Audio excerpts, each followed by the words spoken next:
Hello, ನಮಸ್ಕಾರ. ಹೆಂಗದಿರಿ ಎಲ್ಲರೂ? I hope all are doing good. So one more Sai Baba's teaching.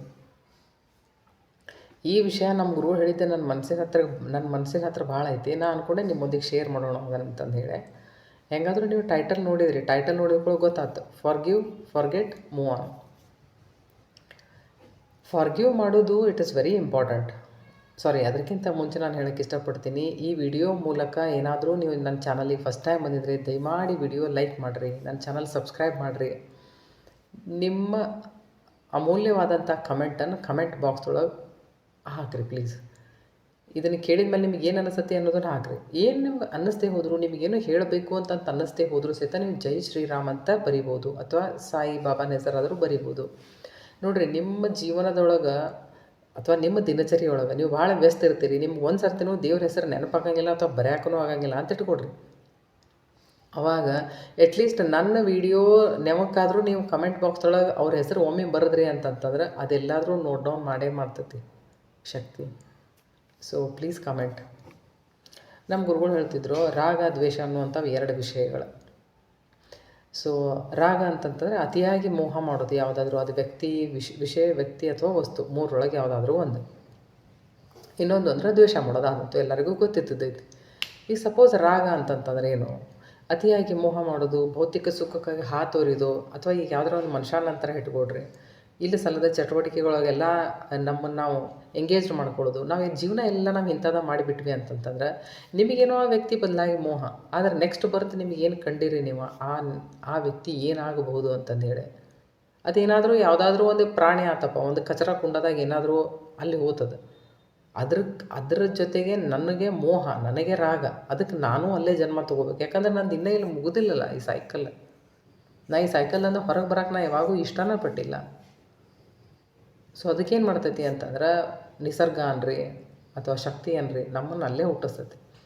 So ಇವತ್ತು ಇಲ್ಲಿ ಯಾವ ವಿಷಯದ ಬದಲಾಗಿ ನೀವು ಜಾಸ್ತಿ ಮೋಹ ಇಟ್ಕೊಂಡಿರೋ ಅದ್ರ ಬದಲಾಗಿ ವಿಚಾರ ಮಾಡಿರಿ. ಬೆನ್ನು ಹತ್ತಬೇಕಂತಂದರೆ ವ್ಯಕ್ತಿನೇ ಯಾಕೆ ಬೆನ್ನು ಹತ್ತಬೇಕು?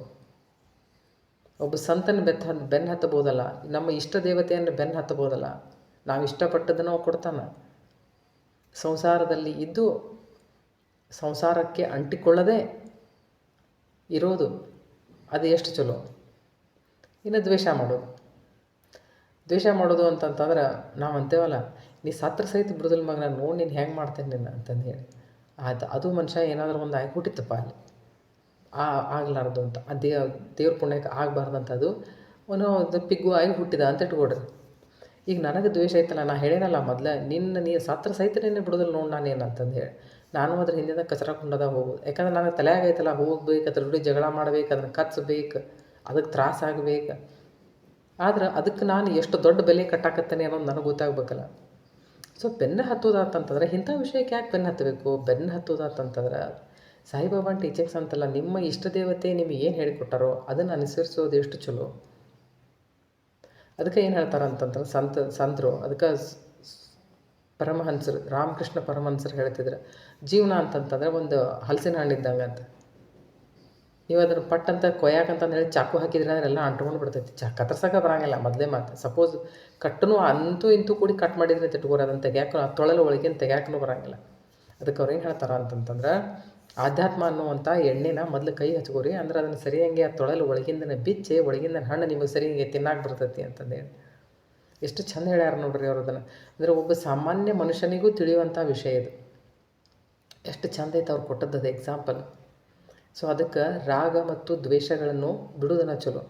ನೀವು ಯಾವಾಗ ಅನ್ಕೊತೀರಲ್ಲ, ಯಾವ ಮೊಮೆಂಟಿಗೆ ಅನ್ಕೊತೀರಿ ನಾನು ಈ ದ್ವೇಷ ಬಿಟ್ಟೆ ಅಥವಾ ರಾಗ ಬಿಟ್ಟೆ ಅಂತಂತಲ್ಲ, ಈ ಹಲಸಿನ ಹಣ್ಣಿಂದ ಹೇಳಿದ್ನಲ್ಲ ಎಕ್ಸಾಂಪಲ್, ಆ ಥರದ ನಿಮ್ಮ ಮಾನಸಿಕ ಪ್ರವೃತ್ತಿಯೇ ಆಯಿತು ಅಂತಂತಂದ್ರೆ ಅದೇ ಮೊಮೆಂಟಿಗೆ ನಿಮಗೆ ಹೊಸ ಡೋರ್ಸ್ ಎಲ್ಲ ಓಪನ್ ಆಕ್ಕವೆ.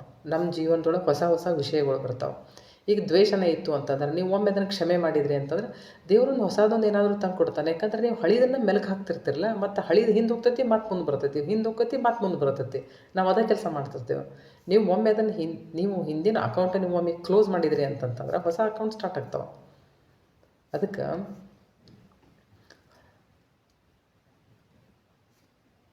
ಫಾರ್ಗಿವ್ ಮಾಡೋದು ಎಷ್ಟು ಇಂಪಾರ್ಟೆಂಟ್ ನೋಡ್ರಿ. ನೀವು ಒಮ್ಮೆ ಕ್ಷಮೆ ಮಾಡಿದ್ರಿ ಅಂತಂದ್ರೆ ಫಾರ್ಗೆಟ್ ಆ್ಯಂಡ್ ಮೂವ್ ಆನ್ ಅವು ಎರಡೂ ವಿಷಯಗಳು ಆಟೋಮೆಟಿಕಲಿ ಆಗಿಬಿಡ್ತಾವೆ. ಸೊ ಅದಕ್ಕೆ ಇನ್ಮೇಲೆ ನಾನಾಗಲಿ ಅಥವಾ ನೀವಾಗಲಿ ಈ ಥರದ ವಿಷಯಗಳನ್ನು ನೆನಪಿಟ್ಕೊಂಡು ನಮ್ಮ ಜೀವನವನ್ನು ಸರಿಯಾಗಿ ನಡೆಸ್ಕೊಂಡು ಹೋಗೋಣ. ನಾನಂತೂ ಇದನ್ನು ಇಂಪ್ಲಿಮೆಂಟ್ ಮಾಡಿಕೊಂಡು ಭಾಳ ವರ್ಷ ಆಯ್ತು. ಒಂದು ಶಿಸ್ತುಬದ್ಧಿನ ಜೀವನ ಅನ್ರಿ, ಒಂದು ಮೆಂಟಲಿ ಸ್ಟೇಬಲ್ ಲೈಫ್ ಅನ್ರಿ, ಅದನ್ನಂತೂ ನಾವು ನಡ್ಸ್ಕೊಂಡು ಬರಾಕತ್ತೀವಿ. ನಮ್ಮ ಗುರುಗಳು ಹೇಳಿದ್ದಿದ್ದು ನನಗೆ ಭಾಳ ನನ್ನ ಉಪಯೋಗಕ್ಕರೆ ಭಾಳ ಬಂದಿತ್ತು. ನಾನು ಇದನ್ನು ಅನುಸರಿಸ್ಕೊಂಡು ಬಂದೇನಿ. ನನ್ನ ಜೀವನದ ಕೊನೆ ಉಸಿರಿರೋವರೆಗೂ ಅನುಸರಿಸ್ಕೊಂಡು ಹೋಗ್ತೇನೆ. ನಿಮಗಿಷ್ಟ ಆದರೆ ತಾವು ಇದನ್ನು ಮಾಡ್ಬೋದು.